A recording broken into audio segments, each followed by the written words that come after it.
চলতি বছরের ডিসেম্বর থেকে আগামী বছরের জুনের মধ্যে আগামী জাতীয় সংসদ নির্বাচন অনুষ্ঠিত হবে বলে জানিয়েছেন প্রধান উপদেষ্টা ডক্টর মোহাম্মদ ইউনূস। মঙ্গলবার সন্ধ্যায় জাতির উদ্দেশ্যে দেওয়া ভাষণে তিনি কথা জানান। বলেন, আমরা চাই আগামী নির্বাচনটি বাংলাদেশের ইতিহাসে সবচাইতে অবাধ, সুষ্ঠু, গ্রহণযোগ্য নির্বাচন হোক। এজন্য নির্বাচন কমিশন সব ধরনের প্রস্তুতি নিতে শুরু করেছে। আশা করছি রাজনৈতিক দলগুলো ব্যাপক উৎসাহ উদ্দীপনায় নির্বাচনের জন্য নিজেদের প্রস্তুত করবে।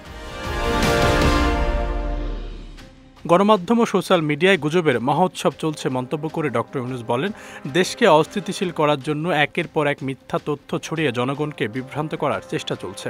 অভিনব সব প্রক্রিয়ায় গুজব ছড়ানো হচ্ছে। যত নির্বাচন কাছে আসবে এর রূপ আরও ভয়ঙ্কর হতে থাকবে। কারা এর পেছনে আছে, কেন আছে তা আপনাদের সবারই জানা।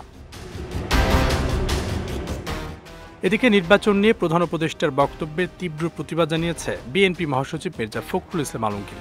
বুধবার মহান স্বাধীনতা দিবসে বিএনপি প্রতিষ্ঠাতা জিয়াউর রহমানের সমাধিতে শ্রদ্ধা নিবেদন শেষে ফখরুল বলেন, জাতির উদ্দেশ্যে দেওয়া প্রধান উপদেষ্টার ভাষণে তিনি আশাহত হয়েছেন। অভিযোগ করেন, নির্বাচন নিয়ে প্রধান উপদেষ্টার বার্তা অস্পষ্ট। মির্জা ফখরুল বলেন, গতকাল জাতির উদ্দেশ্যে দেয়া প্রধান উপদেষ্টার ভাষণে নির্বাচনের সুনির্দিষ্ট রোডম্যাপ ছিল না। এছাড়াও সরকার প্রধান তার বক্তব্যে স্বাধীনতার ঘোষক জিয়াউর রহমানের নাম একবার উচ্চারণ করেননি, অথচ এটি প্রকৃত ইতিহাস বলে দাবি করেন মির্জা ফখরুল। বিএনপির এই শীর্ষ নেতা দাবি করেন, বিএনপি চায় না আওয়ামী লীগ যে ইতিহাস বিকৃত করেছে এখন আবারও সেই ইতিহাস বিকৃত হোক। এ সময় প্রকৃত সত্যকে উদ্ঘাটন করে জনগণের দীর্ঘদিনের আকাঙ্ক্ষা গণতান্ত্রিক সরকার প্রতিষ্ঠায় দ্রুত ফিরে যেতে সরকারের প্রতি আহ্বান জানান বিএনপি মহাসচিব।